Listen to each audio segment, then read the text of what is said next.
Hello, listeners and watchers, and welcome back to Spooky Shenanigans, your podcast for all things spooky, creepy, and downright strange. I am your host, Nell, and with me this evening, as always, is the ever delightful co-host and resident skeptic, PJ. Yo, watchers and viewers. Oh, same thing. Yo, listeners. It's been a while. I was about to do it. It's your boy, PJ, but I messed that up because I'm tired. But hello, guys. Welcome. Thanks for watching. Thanks for listening. We're back. We're back, baby. It feels so good to be back. I know. And just for the viewers and listeners' benefit, I mean, Dwayne knows what happened. But nobody else does. It's just us three that are privy to it. We did try recording Ghost of the London Underground earlier this Monday. week. Yeah, and there was some massive Ghostus Interruptus issues. He was on one on Monday. He did not want to be speaking about those ghosts. I think he's got beef with them because he shut my laptop down completely. Just went off. Yeah, and wouldn't go again. No. So. And it's a new laptop. So thanks, Ghostus. That's really weird. I know. Sorry, Ghostus. Yeah, anyway. We'll get you. Yeah. Today's episode now. What are we doing? So today's episode, we are doing the Villisca Axe Murder House. And I've got another jingle for it. I know. So, listeners, watchers, I left work this afternoon to get a message from PJ going, I've got an amazing jingle for this one. I'm like, oh no. And I just got a reply with, the little purple demon emoji face. So yeah, I know it's going to be a good one. And by good, I mean terrible. Go on, PJ. Why don't you, No, I'm saving it for later. We've got to get into the story a bit more, otherwise I will spoil things. Okay. Just in case people don't know about the story. So, but yeah, I was on my way back from doing a bit of shopping this afternoon, and it just hit me in the head. And I was like, genius. And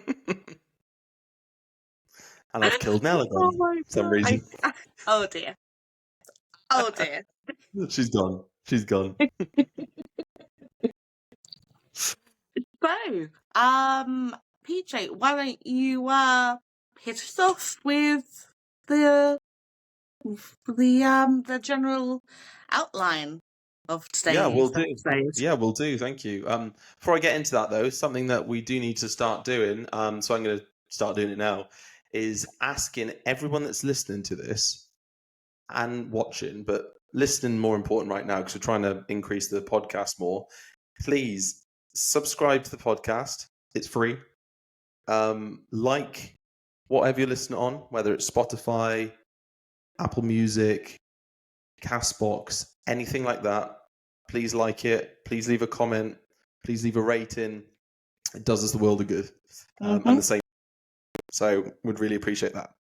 But yeah.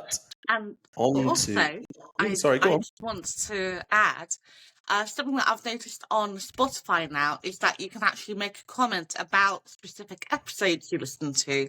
So, yeah, people who are listening to us on Spotify, that would be amazing if you could do that as well. Yeah, we really enjoy getting the feedback and, yeah, what you all think about the different episodes and our random shenanigans that we get up to. So yeah, it does influence future episodes as well, because some people have made suggestions and we take it on board. We listen to feedback. So yeah, but also you can't improve perfection. Anyway, the Villisca Axe Murder House. So cast your mind back 101 years ago. 111 years ago. 111 years ago. Yeah. 111. 111. Dial that if it's not an emergency rather than 999. If you're in the UK. I'll do it anywhere else. Anyway, see what you get. But the Villisca Axe Murder House. So the year was 1912. It was a quiet evening in the small town of Villisca, Iowa. The Moore family and their two guests, I think they were twins or sisters or something, were still on a bit of a high from the church event they had attended. It was like some sort of event for kids, and they were all up in the stands, clapping their hands, whooping and hollering, praising Jesus, all that kind of stuff. It's probably kind of like that Christian rock concert that's going on.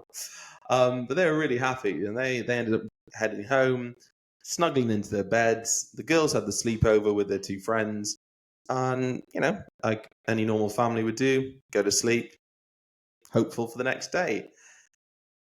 Sadly, the next day never came. It started with their next door neighbour noticing that nobody was up. She was hanging out the washing, and, you know, as you do as a nosy neighbour, you look across and oh, what are they up to? Are they making their cereal, or those little shits causing problem again? But there was nothing, and she thought it was a bit weird. So she went up to the house. Door was locked.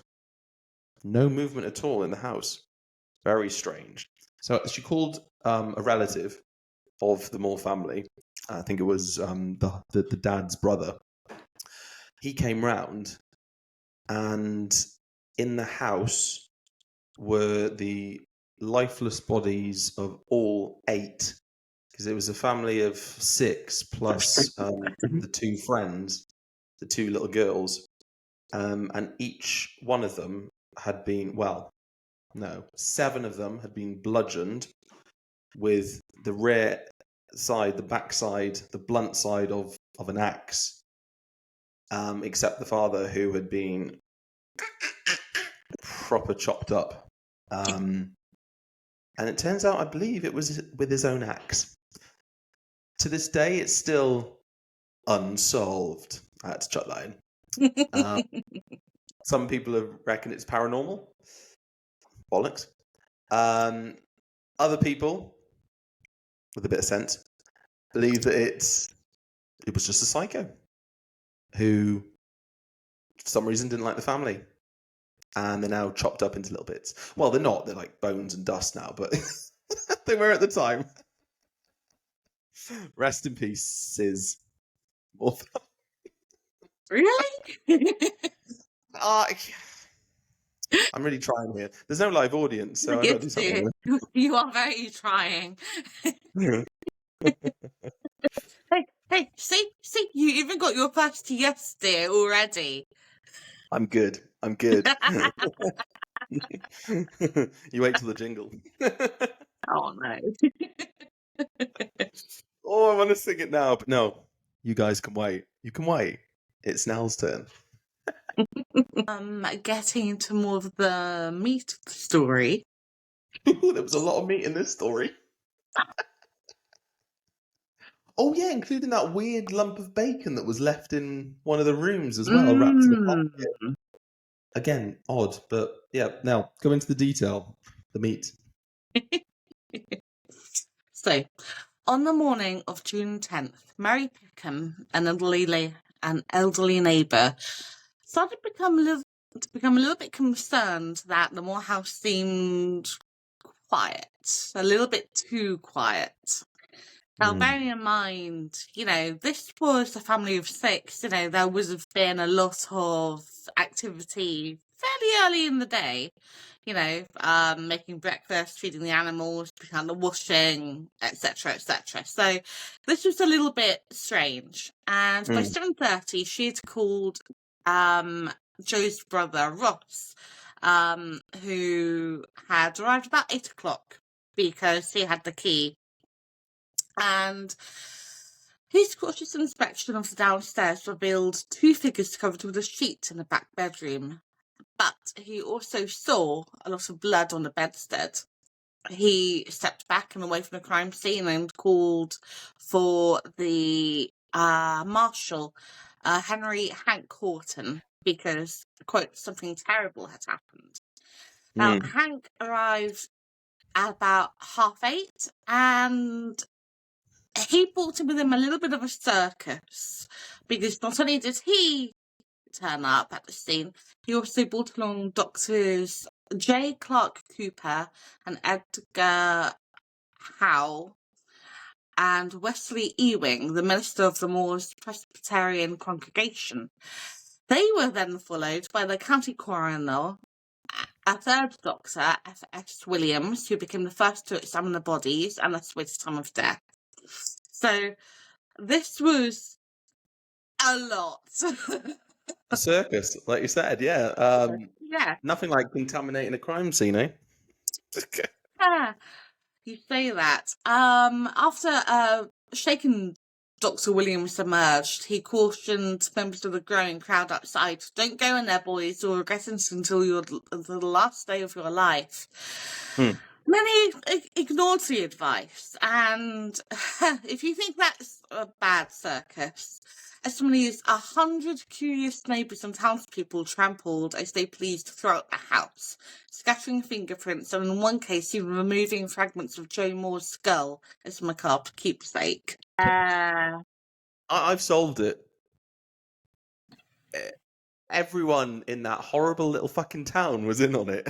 I mean, how sick are you? I mean, this wasn't the medieval period where you sort of went and watched a public hanging. You know, it's the early 20th century. Things were a little bit more civilized, but no, let's go in and look at all these dead bodies of the people that we know we see at church every day. It's quite fun. Come on, kids, we've got nothing better to do on this Sunday morning or whatever. Jeez, terrific! Like, what the fuck? Yeah, I know we have a morbid fascination with things like that, but if someone down the road, if I saw a load of police cars and I walked up, I was like, he's my neighbour. What's going on? Murdered. Oh, let's have a look. So, no, that would not go through my head. Yes, yeah. I cannot wrap my head around that. No, I just can't.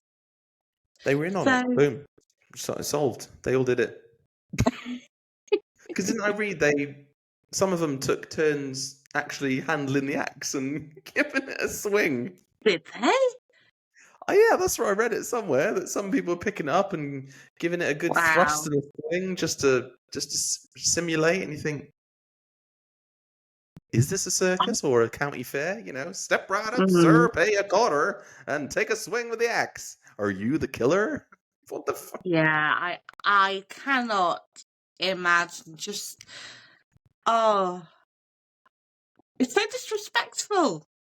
That is, yeah, vile. Wow. Yeah. So, as PJ's already mentioned, there turned out to be 8 victims in the end. Josiah Joe Moore, the father, family, Sarah Montgomery Moore, Herman Moore, their eldest son, Catherine Moore, Boyd Moore, and Paul Moore, and their 2 overnight visitors, Lena Sillinger and Ina Sillinger. Sorry. And they are all no more. I'm just chucking in the gems today. Chucking in the gems today. Yeah. I'm so sorry. On behalf of both PJ and myself, listeners and watchers, I stop it. It's over a century. I think I'm allowed. It's not soon. So, the partially cleaned murder weapon was left leaning against the south wall of the downstairs bedroom where the visiting Sillinger girls had been found. The killer had also added 2 rather bizarre touches to the murder scene. The first was, as PJ has already touched upon, a 4-pound piece of slab bacon leaning against the wall next to the axe. Yeah, I find this bizarre, to say the least, and so random. Yeah. Again, this is why I think it was a personal killing. That pork, that bacon or whatever must have played some significance to the family, or the relationship with whoever killed them and the father, Josiah. It could mean that they thought someone was a bit of a hog, because that was like an insult back in the day, wasn't it? Yeah. I also thought that bacon is considered well, in some religions, like a dirty food. So I don't know if that played any role, or whether the guy was all good, or woman. I mean, it could have been. You never Yeah, know. it could have been. Just so deranged that they just left it there randomly. It's weird. Why would you leave? Because that would have been quite expensive back then, surely. Yeah, absolutely. Odd. So, yeah, No, very, very odd. yeah, no answers for that. So the murderer had also searched dresser drawers for pieces of clothing to cover the mirrors in the house and the glass in the entry doors. So this, I have heard it like from a religious aspect of like before people died, Yeah, they would cover the mirrors like in a room or in a house. yeah, I heard that as well, and also sort of the stories that mirrors are the doorway or windows to the soul Mm-hmm. and the other realms and things like that. So, um, like I've heard two theories. One is the killer could have been ashamed of what they did, but then I don't Good think so theory. because this sort of violence and like sickness Mm. was just so extreme, like killing the kids as well, and two that had Two no deaths. relation to the family. Two, yeah. Just that this person wouldn't have felt shame. So maybe they were deeply, because I believe it's like very, very prominent in like German, Austrian, and at that time period in the US, there were a lot of sort of German families. Mm-hmm. So maybe it was like a religious snub, as in, I'll kill you, but your soul can't escape to the other world and you're going to be trapped here or something. I don't know. Oh, possibly. Yeah. Like back in the old days where, like in Vikings, if Mm. somebody died, they'd go to Valhalla, like in battle. But Yeah. if they had their head chopped off, they wouldn't enter Valhalla, and they'd be Oh, I didn't know that in the wandering. police info. Yeah, same with like Greek mythology. Oh, The River Styx, they used to put money over the eyes. They could pay mm, the ferryman. the Feynman. Yeah. So some grave robbers stole the money, and of course the family were just completely distraught because they thought that their loved ones would never be able to find peace in the afterlife. So maybe it was something like Hmm. that. I don't know. Maybe. Yeah. Or maybe they were a real ugly motherfucker and didn't want to look at themselves. I don't know. Uh, yeah, I mean, I guess it's just one of the many unsolved questions of this case, isn't it? Yeah. Because, yeah, there are so many of them. And I think it's highly unlikely that we'll never get question answers. No, because everyone that was involved with that is dead now, or they're really, really, really, really old. So the ceiling in the parents' room and the children's room upstairs apparently show gouge marks made from the upswing of the axe, which you can still see today if you go and visit, which is insane. I Like, know. that's properly chilling. Yeah, Just, oh, that is I get enforced. shivers when I think about that. It's Yeah, horrible. yeah. You have to hate Mm, someone with passion to do something like that. yeah. That's 'cause there was no sign of robbery either, was there? That nothing was No, stolen. They still no, had money on them. no. Um, No, mm, whoever did it went for the sole purpose of stuffing up these lives. yeah, just destroying the bloodline, Mm. completely Yeah. eradicating. Spooky. So, although Lena Stillinger's nightgown had been pushed up and she had been left exposed, doctors concluded that she had not been sexually assaulted. She also had a blood stain on her knee and an alleged defensive wound on her arm. So that suggests to me that she had perhaps woken up just as the killer had maybe come in and kind of like went to like push herself away. He had maybe grabbed her, pulled her back closer to him in order Yeah, to inflict the killing blow. Yeah, wounds. So yeah. I have to admit, like, as horrendous as this case is, I really feel for the parents of the Stillinger girls the most because, you know, like, imagine sending your kids off to the neighbours for a sleepover, as they've probably done hundreds of times before, not thinking anything of it. Yeah. And the next thing you know, you're getting that knock on the door. Yeah, and it's just That's every parent's worst nightmare, I think, isn't it? the unanswered why me, why them, why that time, what if I had go, poor bloody parents must have been tortured. Yeah, absolutely. And yeah, like the amount of guilt they would have probably felt. God, yeah. And being deeply religious as well, questioning the reason behind, Yeah, absolutely. oh yeah, sad. Yeah. So the police can exactly determine how the murderer had entered the house, although it wasn't uncommon at the time for families in rural areas to just leave their doors unlocked because, the way they'd always said it was a small, safe rural town where nothing ever happened kind of thing, it wouldn't have been like on their radar to lock the house up at night because No. yeah, that kind of Yeah, thing it's didn't happen exactly around living in a here kind of thing. big inner city where loads of murders happened, did they? It's like a nice, safe countryside. But yeah, I think how times have changed, right? I mean, even when I was a kid, I knew a lot of my family members never locked the doors. 'Cause it was just neighbours coming around, neighbours and friends popping in, having a cuppa, a catch up. I can't even think about that now. It's the amount of No. nutters in this world. Yeah. Absolutely not. Yeah. I mean, like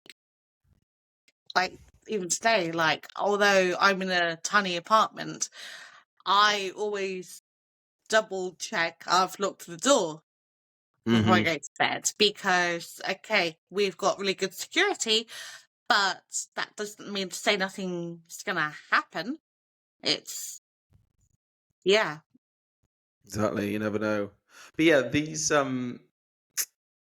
theories about how the killer got in, one of them is really chilling, isn't it?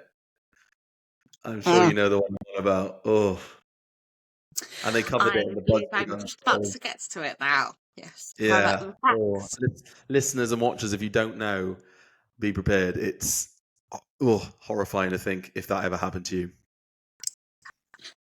So the fact that the murderer struck Josiah's upstairs bedroom first led them to believe that the killer had some knowledge of the home's layout. More disturbing were the two fresh cigarette butts found by a chair in the attic, possibly meaning that the killer had patiently waited for hours until the family went to sleep before sneaking down to the second floor. Can you imagine, like, going about your everyday evening routine and just having absolutely no idea that there was someone upstairs just waiting for you to go to sleep? I know, and I've seen some horror movies with it, and it's just, it's horrible Yeah, to think it because is. your home is, well, they say your home's your castle, isn't it? It's your safety place. Yeah, totally. What was that? I've got an attic.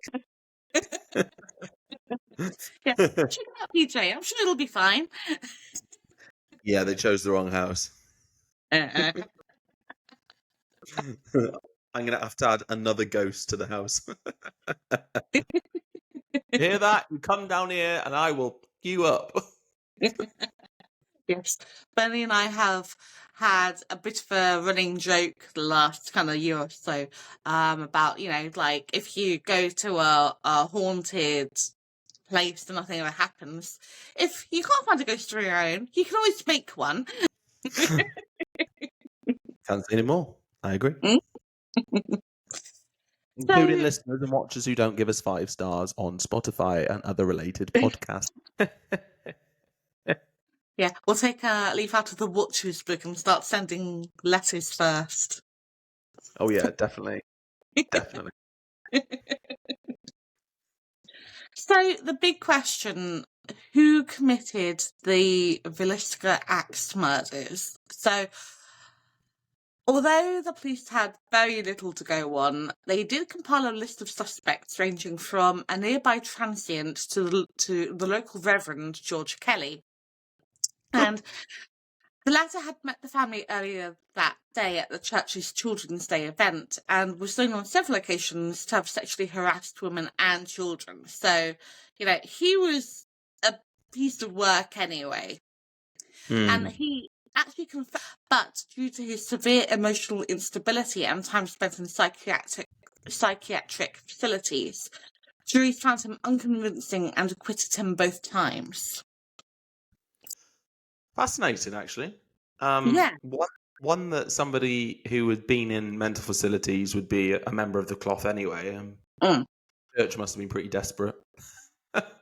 Two, on the positive, it's good that mental health was so well considered and thought of even in a sleepy little state like Iowa back in 1912. Yeah, absolutely. That's... Because, Yeah. I mean, all you got to look at is Albert Fish on my Serial Chillers channel on YouTube. He suffered from... the list is endless. But they were like, nah, fry him. Yeah. A little sleepy village like Iowa. Yeah, I know. That's interesting.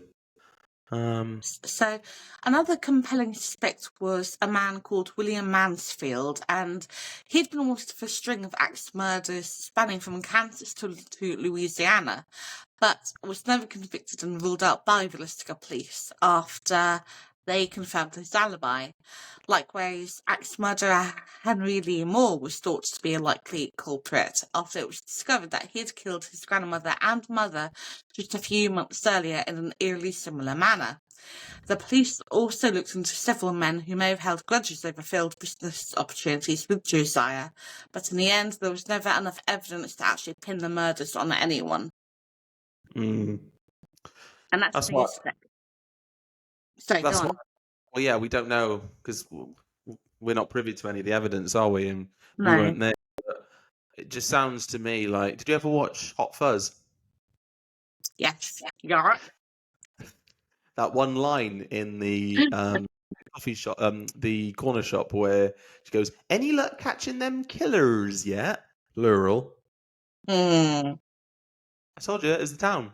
What a great way to quit everyone. Let's go trample all over the evidence that we caused last night. Yeah, it's...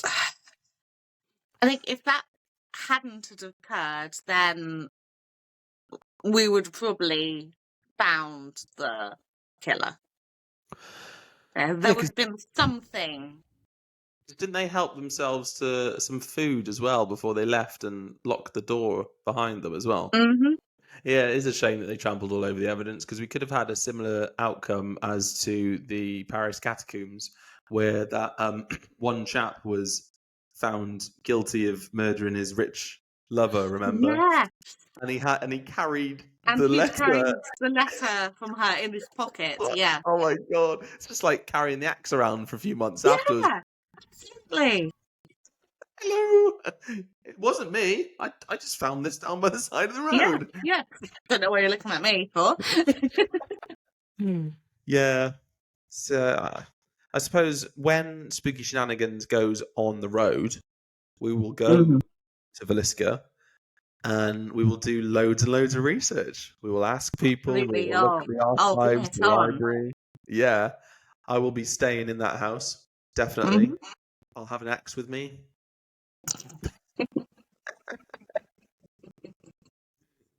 I'm going to ask you a question. Okay, that was the last bad joke of the podcast. I think it's now time for my jingle. I feel it. I feel it's the right time. Go on then. Go on then. Hit it, PJ. Clearing the vocal cords. Right, got to let me finish it though. Villisca, I've got a blister. How? From throw in that axe 8 times. Well, that was brilliant. Crowd goes wild. Can you feel the eye roll from here? Oh, it's great. From swinging the axe 8 times. That's brilliant. Brilliant. I was singing that all the way home earlier in the car. Had the windows down. People are probably I like, don't think he's quite as catchy as the Shillingham one.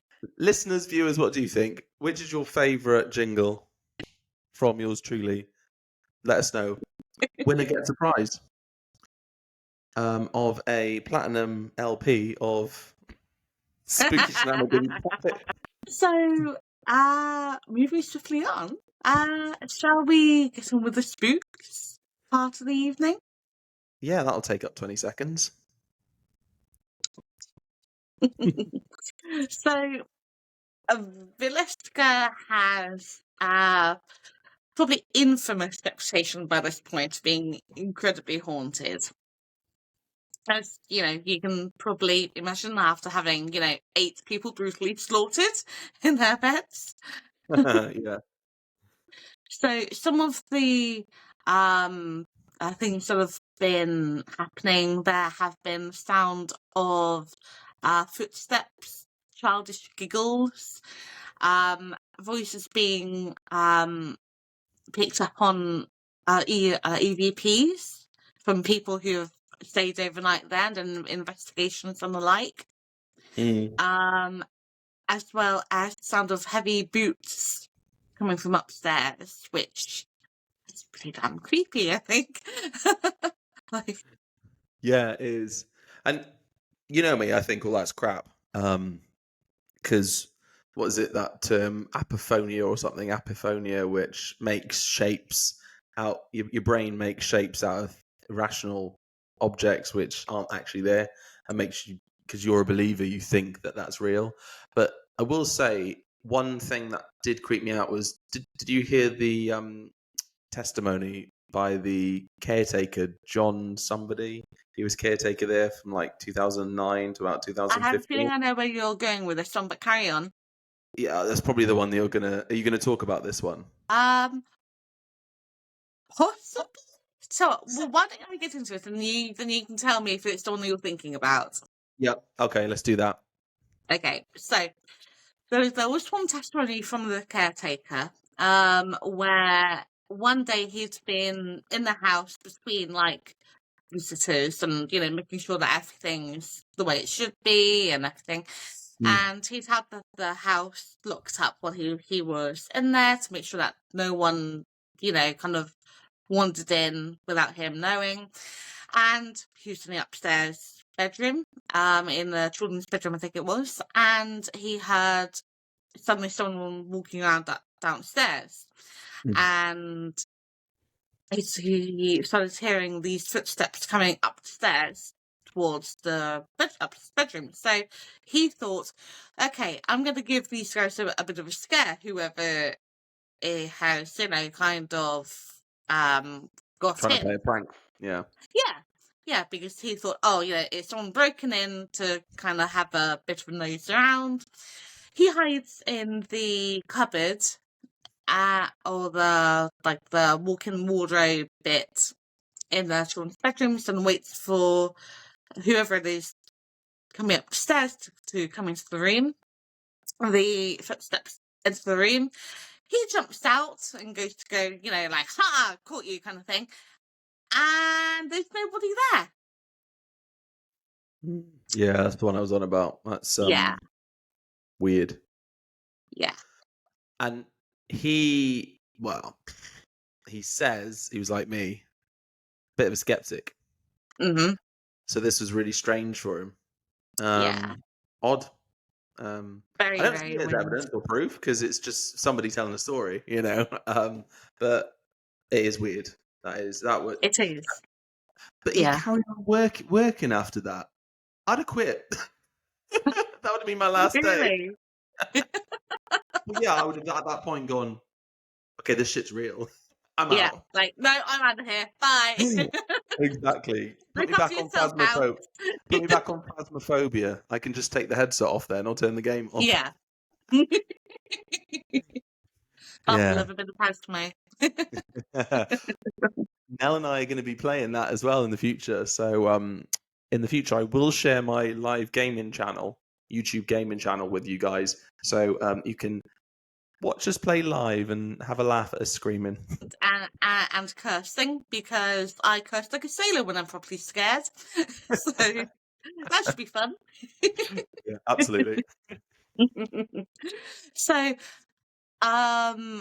it's also said that there's a dark energy in the house as well. People have reported being like suddenly hit with a random wave of either anger or fear.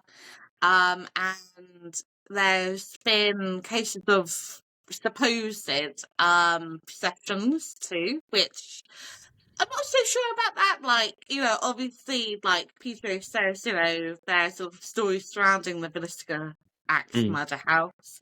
But there's also been one report in the not so distant past about someone who stayed there actually stabbing themselves. Oh yeah, I read about that as well. That was strange because the caretaker was there again, and it was that bloke with his elderly parents, and he had a hunting dagger on him, and then next day he was found in a pool of his own blood, having stabbed himself. But yeah. I mean, as far as I know, he lived. Yeah, but I just think he had a psychotic breakdown or something. Possibly, yeah. I mean, as we've said in previous episodes, the mind is a very, very powerful thing. Yeah. And a very complex thing. So, who knows? Who knows? I mean, as long as he didn't get his meat out as well and leave it on the floor. Thank you, PJ. So he might have had a 4-ounce bit of ham. So, the Villisca Axe Murder House has been the subject of many paranormal investigation, and it's been on like TV shows countless times. No, there aren't many channels or TV shows that haven't covered it because, well, apart from was it the old Arnold estate, it is one of the most air quotes haunted places in America, isn't it? Oh yes. Yeah, I mean, I think I first heard about it through the show Scariest Places on Earth. Oh, okay. That's a pretty good show. I've enjoyed that one. I always get it mixed up with the one from American Horror Story, Coven, with the axe murderer. Oh yes, yeah, that was a bizarre one too. Yeah, that was in New Orleans, wasn't it? Speaking of listeners, watchers, those of you who have been with us from the beginning will know that both PJ and I have a bit of a fascination with New Orleans.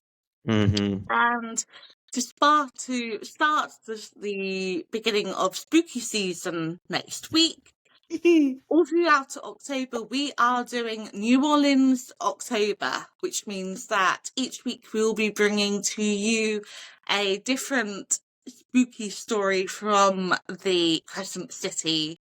And I'm so excited. I'm so excited. We have ghost stories, we have vampire stories, we have the whole hootenanny. So, yes. I love Nola. Nola October. Nola October, yes. So, yeah, if you're interested in any of our spook stories from there, then be sure that you join us. Starting from next week. Join us. We don't have cookies, but still join us. No, we have something even better. We have ghost stories. Exactly, and we are best mates with them, so we get all areas access, whatever you call it. All areas. That's it. Brain is very tired. I'm jumbling words right now. So, listeners, watchers, what's your opinion on it? Do you have any theories as to who the killer might be? have you had any experiences in the Villisca Axe Murder House yourself? Let us know. It was Nell. Rude. Well, you're a heavy chain smoker. You like to leave bacon around on floors. You have problem with people called Joe. I found you. Done. Oh my God, it's been... Oh wait, What? actually, no. My theory's flawed because the mark on the wall was over 4 foot. So I haven't put a short joke in ages. Come on. Short joke, how original. You said that last time. Well, start making more original short jokes. They're funny. It's a tall order. Yeah. And on that note, Yeah, we should go. listeners, watchers, thank you ever so much for tuning in to listen and, well, watch. We are your hosts, Nell. And PJ, thank you very much. And yeah, next week we'll be kicking off New Orleans October. So be sure to join us for that. In the meantime, stay spooky. Bye.